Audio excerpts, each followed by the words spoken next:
Subscribe करें गुरुजी world और bell icon को प्रेस करें सबसे पहले सिलेक्शन के लिए। जय हिंद साथियों, आप सभी का स्वागत करता हूं आप सभी के अपने चैनल गुरुजी वर्ल्ड में। साथियों, अगर आपकी जो आने वाली परीक्षा है उसको आप क्रैक करना चाहते हैं, बेहतर स्कोर के साथ साथियों परीक्षा को फतेह करना चाहते हैं, तो ये जो पिछली परीक्षाओं में प्रश्न आपसे पूछे जा चुके हैं अलग अलग परीक्षाओं में, उन सभी को अपने मनोमस्तिष्क में स्टोर कर लीजिएगा। क्योंकि आप सब भी जानते हैं कि पिछली परीक्षाओं में जो भी प्रश्न बनते हैं वो सब आपकी परीक्षा के लिए बहुत ही महत्वपूर्ण हैं। तो साथियों, वो क्वेश्चंस देखेंगे जो पूछे जा चुके हैं और उनके आने की संभावना पूरी पूरी है। तो पहला प्रश्न आपकी स्क्रीन पर है कि रुपए का सिक्का सबसे पहले किसके समय में जारी किया गया था। तो रुपए का साथियों सिक्का सबसे पहले किसने जारी किया था? तो शेरशाह सूरी ने जारी किया था। ये आपको ध्यान रखना है। यहाँ पर साथियों अगर बात करें तो अकबर का जिक्र किया गया। अकबर का कार्यकाल जो चला था वो 1556 से 1605 तक चला था। अकबर ने ही साथियों बुलंद दरवाजे का निर्माण करवाया, ये भी आपको ध्यान रखना है। जहांगीर की अगर बात करें तो इन्होंने न्याय की जंजीर लगवाई थी, आपको ध्यान रखना है। पूछा जाता है कि कैप्टन हॉकिंस जो भारत आया था ये किसके शासनकाल में आया था? तो जहांगीर के शासनकाल में आया था। उसके बाद देखिए अगला प्रश्न है कि ईस्ट इंडिया कंपनी ने जहांगीर के दरबार में निम्न में से सबसे पहले किसको भेजा था? तो पहले किसको भेजा था आपसे पूछा जा रहा है। तो आपको ध्यान रखना है कि ईस्ट इंडिया कंपनी ने जहांगीर के दरबार में हॉकिंस को पहले भेजा था। इसलिए आंसर आपका जो जाएगा वो ऑप्शन नंबर सी के साथ जाएगा, और जिनका आंसर यहां पर सी है तो बिल्कुल करेक्ट है। चलिए अगर बात करें साथियों यहां पर हम लोग बात करें हम लोग के जो अंग्रेज थे ना, तो अंग्रेजों ने कहां पर दक्षिण भारत में अपनी पहली फैक्ट्री जो खोली है कहां पर खोली? तो मसूलीपट्टनम में खोली, ये आपको ध्यान रखना है। और आपसे पूछा जाएगा साथियों कि जो सर टॉमस रो था ना, ये जहांगीर के दरबार में आया था, तो कब आया था? तो 1615 में आया था। तो ये 2 पॉइंट आप लोग ध्यान रखेंगे इसी क्वेश्चन से रिलेटेड। उसके बाद देखिए कि सरोजिनी नायडू ने किसे हिंदू मुस्लिम एकता के राजदूत की उपाधि दी थी? तो साथियों किसे दी थी? आपको ध्यान रखना है कि मोहम्मद अली जिन्ना को दी थी। ये आपका राइट आंसर हो जाएगा ऑप्शन नंबर सी। अगर बात करें साथियों मोहम्मद अली जिन्ना को महात्मा गांधी ने कायदे आजम की उपाधि दी, यह परीक्षा में प्रश्न आपसे पूछा जाता है। उसके बाद देखिए कि 15 अगस्त 1947 से 26 जनवरी 1950 के दौरान भारत का राजनीतिक दर्जा क्या था? बताइए भाई। तो क्या था ये आपसे पूछा जा रहा है। तो आपको ध्यान ये रखना है कि ब्रिटिश राष्ट्रकुल के अधिराज था। यानी कि अगर बात करें तो 15 अगस्त 1947 से 26 जनवरी 1950 के दौरान भारत का राजनीतिक दर्जा जो था ना, ये ब्रिटिश राष्ट्रकुल के अधिराज्य का था। उसके बाद देखिए अगले नंबर का प्रश्न है कि निम्नलिखित में से किस शासक ने मलिक काफूर के नेतृत्व में दक्षिण की ओर सेना भेजी थी? तो दक्षिण की ओर सेना भेजी थी साथियों मलिक काफूर के नेतृत्व में किसने भेजी थी? तो अलाउद्दीन खिलजी ने भेजी थी। आपको ध्यान रखना है अलाउद्दीन खिलजी के बचपन का नाम साथियों अली गुरशास्प था। उसके बाद देखिए नेक्स्ट नंबर का क्वेश्चन आपकी स्क्रीन पर है। पूछा आपसे जा रहा है साथियों कि निम्नलिखित में से कौन सा युग्म सुमेलित नहीं है? तो कौन सा युग्म साथियों सुमेलित नहीं है, बताने की कोशिश करेंगे आप सभी लोग, बताइए। देखिए यहां पर अगर बात करें ना, ये जो कॉमनवेल ये एक समाचार पत्र है, तो ये साथियों किसके द्वारा निकाला गया? एनी बेसेंट के द्वारा। यंग इंडिया की अगर बात करें तो साथियों इससे संबंधित कौन है? तो महात्मा गांधी हैं। अगर बात करते हैं साथियों, देखिए ये सब समाचार पत्र है। यंग इंडिया भी एक समाचार पत्र है जो कि इसके संपादक कौन थे? तो महात्मा गांधी थे। अगर बात करें कॉमनवेल भी एक समाचार पत्र जिसके संपादक कौन थे? तो एनी बेसेंट थी। और यंग इंडिया की महात्मा गांधी थे। शायद मैं कुछ और बोल गया, कोई दिक्कत नहीं। इंडियन सोशोलॉजिस्ट की अगर बात करें तो ये भी एक समाचार पत्र है, इसके श्यामजी कृष्ण वर्मा संपादक हैं। लेकिन बात करें इंडियन ओपिनियन के साथियों, संपादक कौन है साथियों? तो मौलाना अबुल कलाम आजाद नहीं है, बल्कि कौन है ये आपको ध्यान रखना है। इंडियन ओपिनियन समाचार पत्र जो था ना साथियों, यह महात्मा गांधी जी के द्वारा निकाला गया। इसलिए आंसर आपका जाएगा ऑप्शन नंबर डी के साथ।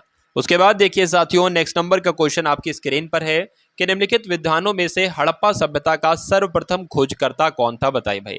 चलिए तो हड़प्पा सभ्यता की सबसे पहले खोज जो की थी वो 1921 में की गई थी। और किसके द्वारा की गई थी? तो दयाराम साहनी के द्वारा और माधव स्वरूप वंश के द्वारा की गई थी। दोनों ही नाम आप लोग ध्यान रखेंगे।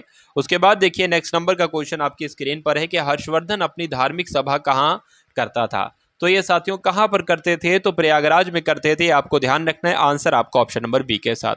1905 में बंगाल के विभाजन का आदेश किसके द्वारा दिया गया था? तो 1905 में साथियों जो बंगाल का विभाजन हुआ था ना, इसका आदेश किसके द्वारा दिया गया था? तो लॉर्ड कर्जन के द्वारा दिया गया था। तो जिनका आंसर यहां पर है ए के साथ, तो बिल्कुल करेक्ट है। उसके बाद देखिए मेघना निम्नलिखित में से किन दो नदियों की सम्मिलित धारा है? तो किन दो नदियों की सम्मिलित धारा है? गंगा और ब्रह्मपुत्र की सम्मिलित धारा है।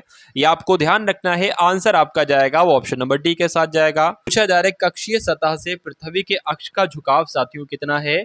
तो आपको ध्यान होना चाहिए साथियों कितना है, तो 23 सही 1/2 डिग्री है। लेकिन क्या कहीं पर साथियों ऐसा ऑप्शन में नजर आ रहा है? तो नजर नहीं आ रहा है। तो साथियों जो ऑप्शन मैंने आपको बताया है वो आपको ध्यान रखना है। उसके बाद देखिए कि निम्नलिखित में से किस पर्वत श्रेणी का विस्तार केवल एक राज्य तक सीमित है? क्या होगा इस क्वेश्चन का बिल्कुल करेक्ट आंसर बताने की कोशिश कीजिए। तो आपको ध्यान ये रखना है कि अजंता का विस्तार साथियों सिर्फ महाराष्ट्र राज्य में है। ये आपको ध्यान रखना है, इसलिए आंसर आपका जो जाएगा वो ऑप्शन नंबर बी के साथ जाएगा। उसके बाद देखिए कि सिंधु गंगा के मैदान की नई जलोढ़ मिट्टी को किस नाम से जाना जाता है? तो किस नाम से जाना जाता है साथियों? खादर नाम से जाना जाता है। ये आपका राइट आंसर हो जाता है ऑप्शन नंबर ए। और पुरानी जलोढ़ मिट्टी को बांगर नाम से जाना जाता है। काली मिट्टी की बात करें तो इसको रेगुर मिट्टी कहा जाता है। और काली मिट्टी साथियों कपास के लिए अच्छी मानी जाती है। उसके बाद देखिए कि निम्नलिखित में से किन पहाड़ियों पर उष्णकटिबंधीय सदाबहार वन पाए जाते हैं? तो किसकी बात चल रही है? तो बताने की कोशिश करेंगे आप सभी लोग। नीलगिरी पहाड़ियों की बात चल रही है, यानी कि नीलगिरी पहाड़ियों पर उष्णकटिबंधीय सदाबहार वन पाए जाते हैं। तो जिनका आंसर यहाँ पर है ऑप्शन नंबर ए, तो बिल्कुल करेक्ट है। उसके बाद देखिए नेक्स्ट नंबर का क्वेश्चन आपके स्क्रीन पर बताइए। पूछा जा रहा है साथियों मूल्य ह्रास किसके बराबर होता है? तो मूल्य ह्रास साथियों की अगर बात करें ना हम लोग, तो किसके बराबर होता है? सकल राष्ट्रीय उत्पाद माइनस निवल राष्ट्रीय उत्पाद के बराबर होता है। यह आपको ध्यान रखना है, इसलिए आंसर आपका जाएगा ऑप्शन नंबर ए के साथ। उसके बाद देखिए कि संस्थागत वित्त प्रदान करने वाली संस्थाएं कौन सी हैं? तो आपका आंसर जो जाएगा साथियों वो ऑप्शन नंबर डी के साथ जाएगा, यानी कि क्षेत्रीय ग्रामीण बैंक ये संस्थागत वित्त प्रदान करने वाली संस्था है। तो जो लोग भी यहाँ पर हैं ऑप्शन नंबर डी के साथ, तो बिल्कुल करेक्ट है। उसके बाद देखिए नाबार्ड की साथियों स्थापना जो हुई थी ना, वो कब हुई थी? देखिए 12 जुलाई 1982 को नाबार्ड की स्थापना हुई थी। किस समिति की सिफारिश पर? तो शिवरामन समिति की सिफारिश पर। पहली बात आपको ध्यान रखना है। अगर बात करें साथियों नाबार्ड की अगर बात करें ना, तो ये कृषि क्षेत्र की एक शीर्ष वित्तीय संस्था है, ये भी आपको ध्यान रखना है। उसके बाद देखिए सकल राष्ट्रीय उत्पाद तथा शुद्ध राष्ट्रीय उत्पाद के बीच अंतर किसके बराबर होता है? तो साथियों ये अंतर किसके बराबर होता है? ये पूंजी मूल्य ह्रास के बराबर होता है। ये आपको ध्यान रखना है। आंसर आपका ऑप्शन नंबर डी के साथ। उसके बाद देखिए समृद्धि का सबसे अच्छा मापदंड क्या है?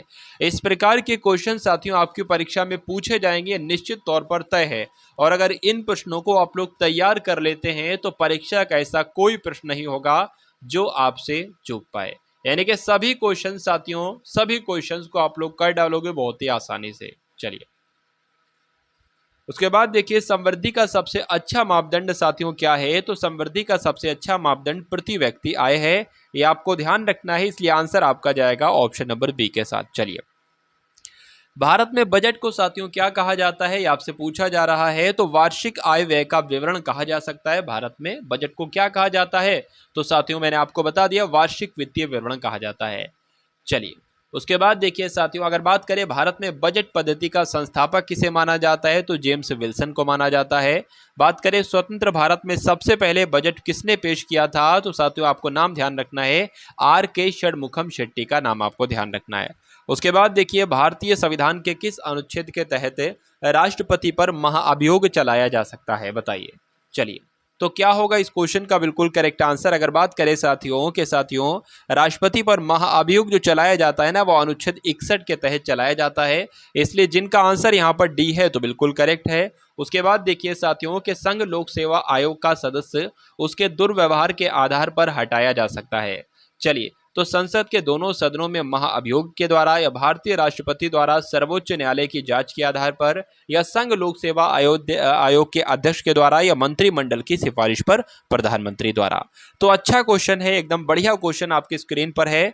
तो आपको ध्यान क्या रखना है साथियों? आपको ध्यान ये रखना है कि संघ लोक सेवा आयोग का सदस्य उसके दुर्व्यवहार के आधार पर हटाया जा सकता है कि भारतीय राष्ट्रपति द्वारा सर्वोच्च न्यायालय की जांच के आधार पर। ठीक है साथियों, तो इसलिए आंसर आपका जो जाएगा वो ऑप्शन नंबर बी के साथ जाएगा। उसके बाद देखिए भारत में मुसलमानों के लिए प्रथम निर्वाचन निम्नलिखित में से किस वर्ष लागू किया गया था?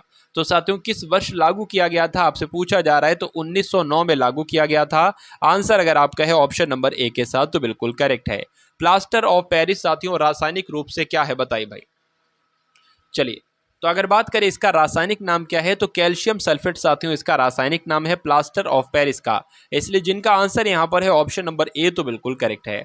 कैल्शियम कार्बोनेट की बात करें तो इसको चूने का पत्थर या संगमरमर भी कहा जाता है। कैल्शियम ऑक्साइड की बात करें तो बिना बुझा चूना इसे कहा जाता है।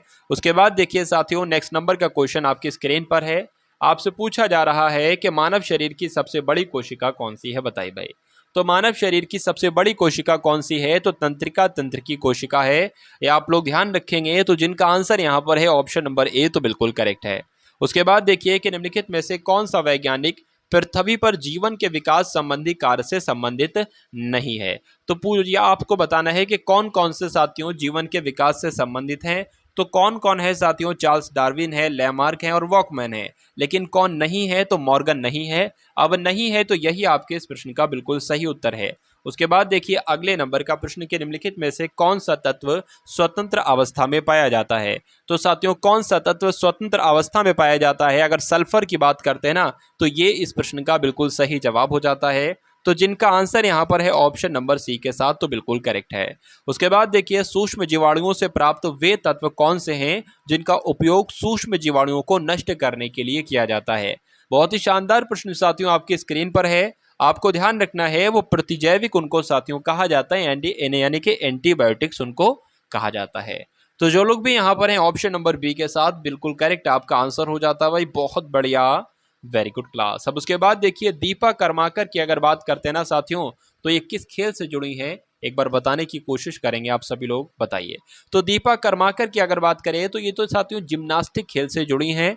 इसलिए आंसर आपका किस ऑप्शन के साथ जाएगा, ऑप्शन नंबर बी के साथ जाएगा, और जिनका बी है तो बिल्कुल करेक्ट है। चलिए अगर बात करते हैं ओलंपिक में भाग लेने वाली पहली भारतीय महिला कौन थी साथियों, तो दीपा कर्माकर ही थी, ये आपको ध्यान रखना है। चलिए अगर बात करें साथियों अगले नंबर के प्रश्न की, तो आंसर आपको बताना है क्या होगा इस क्वेश्चन का बिल्कुल सही जवाब। चलिए पूछा जा रहा है इन एरा ऑफ डार्कनेस पुस्तक किसने लिखी है, जो बड़े पैमाने पर औपनिवेशिक भारत की गंभीर वास्तविकताओं का वर्णन करती है। तो किसके द्वारा लिखी गई है साथियों, शशि थरूर के द्वारा लिखी गई है। ये आप लोग ध्यान रखेंगे, आंसर आपका जाएगा ऑप्शन नंबर बी के साथ।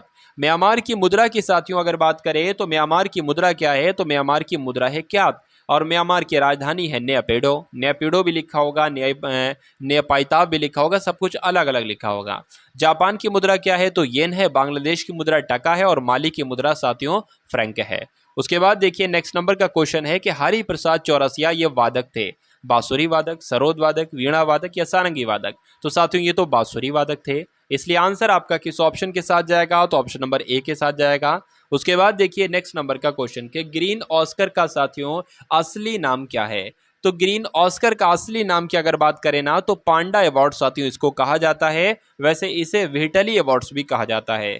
ठीक है, चलिए अब उसके बाद देखिए नेक्स्ट नंबर का क्वेश्चन है कि केंद्रीय औषधि एवं सुरभि पादप संस्थान ये कहां पर स्थित है। तो ये कहां पर स्थित है साथियों, ये लखनऊ में स्थित है, इसलिए आंसर आपका जाएगा ऑप्शन नंबर बी के साथ, और जिनका आंसर यहां पर बी है तो बिल्कुल करेक्ट है। अगर बात करें राष्ट्रीय प्रतिरक्षा विज्ञान संस्थान कहां पर है, तो नई दिल्ली में है। सूक्ष्म जीवी प्रौद्योगिकी संस्थान कहां पर है, तो चंडीगढ़ में है। उसके बाद देखिए नेक्स्ट नंबर का क्वेश्चन आपकी स्क्रीन पर है, बताइए भाई। चलिए पर्यावरण विभाग की स्थापना साथियों कब की गई, आपसे पूछा जा रहा है। तो पर्यावरण विभाग की स्थापना कब की गई, आंसर आपका जाएगा 1980 के साथ, जिनका भी आंसर यहां पर सी है तो बिल्कुल करेक्ट है। अगर बात करें पर्यावरण संरक्षण कानून साथियों कब बनाया गया, तो 1986 में ये बनाया गया। उसके बाद देखिए साथियों नेक्स्ट नंबर का क्वेश्चन है कि किस दिन भारत में राष्ट्रीय खेल दिवस के रूप में मनाया जाता है। तो साथियों अगर बात करते हैं 29 अगस्त की, तो आपको ध्यान रखना है राष्ट्रीय खेल दिवस मनाया जाता है 29 अगस्त को। और किसके जन्मदिन पर मनाया जाता है, तो मेजर ध्यानचंद की साथियों जयंती के अवसर पर मनाया जाता है, इसलिए जिनका भी आंसर यहां पर है ऑप्शन नंबर बी तो बिल्कुल करेक्ट है। हॉकी का जादूगर भी इनको कहा जाता है। महावीर स्वामी साथियों ये किस घराने में पैदा हुए थे, शाक्य, ज्ञात्रक, क्षत्रिय, लिच्छवी या सातवाहन। तो आपको ध्यान रखना है महावीर स्वामी की अगर बात करें तो यह ज्ञात्रक क्षत्रिय राजघराने में पैदा हुए थे। इनका जन्म 540 ईस्वी में कुंडग्राम में हुआ था और इनके बचपन का नाम वर्धमान था। उसके बाद देखिए साथियों कोणार्क का सूर्य मंदिर नरसिंह देव प्रथम ने बनवाया था, तो बिल्कुल सही। ये किस राजवंश से थे, तो ये साथियों किस राजवंश से थे, तो ये शाही गंग राजवंश से थे, ये आपको ध्यान रखना है। आंसर अगर आपका है ऑप्शन नंबर बी तो बिल्कुल करेक्ट है।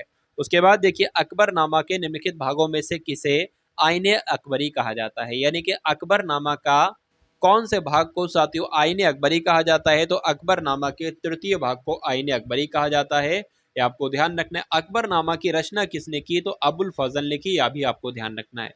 उसके बाद देखिए अगले नंबर का प्रश्न आपकी स्क्रीन पर है, आपसे पूछा जा रहा है कि मीर कासिम ने अंग्रेजों से संधि करके किस जिलों को अंग्रेजों को देना मंजूर कर लिया था? बताइए भाई। चलिए,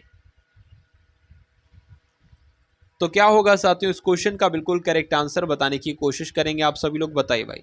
चलिए, तो कौन कौन से साथियों वो जिले थे? ठीक है, आपको ध्यान रखना है, वर्धमान था, मिदनापुर था और चटगांव था, लेकिन सिलहट नहीं था। क्या क्या था साथियों? वर्धमान था, मिदनापुर था, वर्धमान था, मिदनापुर था साथियों, और उसके अलावा चटगांव था। लेकिन अगर बात करें सिलहट साथियों था या नहीं था, तो सिलहट नहीं था। इसलिए आंसर आपका किस ऑप्शन के साथ जाएगा? 1 2 4 जहां पर लिखा हुआ है, और ऐसा तो ऑप्शन नंबर सी में लिखा हुआ है। उसके बाद देखिए नेक्स्ट नंबर का क्वेश्चन आपकी स्क्रीन पर है कि किस ईस्वी सन में मुस्लिम लीग ने एक अलग राष्ट्र का संकल्प स्वीकार किया था? क्या होगा साथियों, इस प्रश्न का बिल्कुल सही जवाब बताने की कोशिश कीजिए। तो 1940 अगर आपका उत्तर है तो बिल्कुल करेक्ट आपका आंसर हो जाता है। उसके बाद देखिए 1853 ईस्वी में लॉर्ड डलहौजी ने जो पहली टेलीग्राफ लाइन शुरू की वह किसके बीच थी? वो साथियों किसके बीच थी? आप सभी लोग जानते हैं, भली भांति जानते हैं, 1853 में लॉर्ड डलहौजी के द्वारा साथियों जो पहली टेलीग्राफ लाइन शुरू की गई वो कलकत्ता और आगरा के बीच थी। तो इस प्रकार जिनका आंसर यहाँ पर है ऑप्शन नंबर डी के साथ, तो बिल्कुल करेक्ट है भाई, बहुत बढ़िया, वेरी गुड क्लास। चलिए, अब उसके बाद देखिए साथियों नेक्स्ट नंबर का क्वेश्चन आपकी स्क्रीन पर है, पूछा आपसे जा रहा है कि महात्मा गांधी द्वारा दक्षिण अफ्रीका में प्रकाशित की गई पत्रिका का नाम क्या था? बताइए। तो इस पत्रिका का नाम साथियों आपसे पूछा जा रहा है, दक्षिण अफ्रीका में जो प्रकाशित पत्रिका थी इसका नाम था इंडियन ओपिनियन। इसलिए आंसर यहाँ पर जिनका है ऑप्शन नंबर सी के साथ, तो बिल्कुल करेक्ट है। उसके बाद देखिए शांति निकेतन की साथियों स्थापना किसके द्वारा की गई? बताइए भाई। देखिए शांति निकेतन की स्थापना रविन्द्रनाथ टैगोर के द्वारा की गई, पहली बात आपको ध्यान रखना है। आपसे पूछा जाता है कि विश्व भारती की अगर बात करें ना तो इसका संबंध किससे है? तो रविन्द्रनाथ टैगोर से है। अगर बात करें साथियों जो ऑप्शन नंबर ए में लिखे हुए बंकिम चंद्र चटर्जी, इनका एक उपन्यास है आनंद मठ। ठीक है, ये आपसे पूछा जाता है कि आनंद मठ किसका उपन्यास है? तो बंकिम चंद्र चटर्जी का है, आपको ध्यान रखना है। इसमें से साथियों वंदे मातरम गीत जो है ना ये राष्ट्रीय गीत के रूप में अपनाया गया है, ये भी आपको ध्यान रखना है। उसके बाद देखिए नेक्स्ट नंबर का प्रश्न है कि गांधी जी के नाम के पहले महात्मा जोड़ा गया था। तो जो महात्मा जोड़ा गया था ना साथियों ये कब जोड़ा गया था? तो चंपारण सत्याग्रह के दौरान जोड़ा गया था। क्या? तो बिल्कुल सही, यानी कि पहला ऑप्शन पड़ा और यही आपका बिल्कुल सही उत्तर हो गया। अगर बात करें गांधी जी को रविन्द्रनाथ टैगोर ने क्या कहा था? तो महात्मा की उपाधि दी थी। अगर पूछा जाए महात्मा गांधी को सबसे पहले राष्ट्रपिता किसने कहा? क्या महात्मा गांधी को सबसे पहले राष्ट्रपिता किसने कहा? तो सुभाष चंद्र बोस ने कहा। अगर बात करें महात्मा गांधी को अर्धनंग फकीर किसने कहा? तो चर्चिल ने कहा। और महात्मा गांधी को कैसर हिंद की उपाधि किसने दी? तो अंग्रेजों ने दी। तो जितना आपको बताया जा रहा है वो आपको ध्यान रखना है। उसके बाद देखिए निम्नलिखित में से कौन सा एक उच्चतम पर्वत शिखर है? तो इसमें से कौन सा साथियों एक उच्चतम पर्वत शिखर है? आपसे पूछा जा रहा है तो बताने की कोशिश कीजिए, बताइए। चलिए, तो अगर बात करें इस क्वेश्चन के राइट आंसर की तो आपको ध्यान रखना है विकल्पों के अनुसार अगर बात करें तो गॉडविन अस्टिन यानी कि K2 आपका राइट आंसर हो जाएगा। ठीक है साथियों, चलिए उसके बाद देखिए नेक्स्ट नंबर का क्वेश्चन आपकी स्क्रीन पर है कि हरित लवक राष्ट्रीय उत्पाद जोर देता है, तो किस पर साथियों ये जोर देता है आपसे पूछा जा रहा है। तो आपको ध्यान रखना है चिरस्थायी विकास पर यह जोर देता है, इसलिए जिनका आंसर यहाँ पर है ऑप्शन नंबर डी के साथ, तो बिल्कुल करेक्ट है भाई, बहुत बढ़िया, वेरी गुड क्लास। चलिए उसके बाद देखिए नेक्स्ट नंबर का क्वेश्चन आपकी स्क्रीन पर है, आपसे पूछा जा रहा है किसी देश में पैदा होने वाली निजी आय में किसे शामिल नहीं किया जाता है। तो किसी अगर बात करें विदेश में, क्या पूछा जा रहा है, देश में पैदा होने वाली निजी आय में किसे शामिल साथियों नहीं किया जाता है? तो बताने की कोशिश कीजिए, बताइए भाई। देखिए निवल घरेलू उत्पाद से उपादान आय को तो किया जाता है, विदेशों से निवल उपादान आय को भी किया जाता है, सरकार से वर्तमान अंतरण को भी किया जाता है, लेकिन विदेशी ऋणों पर वर्तमान भुगतान को नहीं किया जाता है। अब नहीं किया जाता है तो यही आपका राइट आंसर है। उसके बाद देखिए मुद्रा का प्राथमिक कार्य साथियों कौन सा है? बताने की कोशिश कीजिए, बताइए भाई। तो मुद्रा का प्राथमिक कार्य साथियों कौन सा है? तो विनिमय का माध्यम है, ये आपको ध्यान रखना है, इसलिए आंसर आपका जो जाएगा वो ऑप्शन नंबर डी के साथ जाएगा। और जिनका आंसर यहाँ पर डी है तो बिल्कुल करेक्ट है। उसके बाद देखिए पहली राष्ट्रीय आय समिति का गठन किया गया था। बताइए भाई क्या होगा इस क्वेश्चन का बिल्कुल करेक्ट आंसर बताने की कोशिश कीजिए। तो राष्ट्रीय आय समिति की स्थापना की अगर बात करें ना साथियों, तो पहली राष्ट्रीय आय समिति का गठन कब किया गया था? तो आपको ध्यान रखना 1949 में किया गया था। और किसकी अध्यक्षता में? तो पीसी महालनोबिस की अध्यक्षता में किया गया था। तो जिनका आंसर यहाँ पर है ऑप्शन नंबर बी के साथ, तो बिल्कुल करेक्ट है भाई, बहुत बढ़िया, वेरी गुड क्लास। तो ये साथियों 50 क्वेश्चन सामान्य ज्ञान के। उम्मीद करता हूँ क्लास आपको पसंद आई होगी। अगर पसंद आई है तो क्लास को एक बार लाइक करके क्लास को शेयर कीजिएगा। मिलते हैं हम सभी लोग आने वाली वीडियो में। जय हिंद साथियों।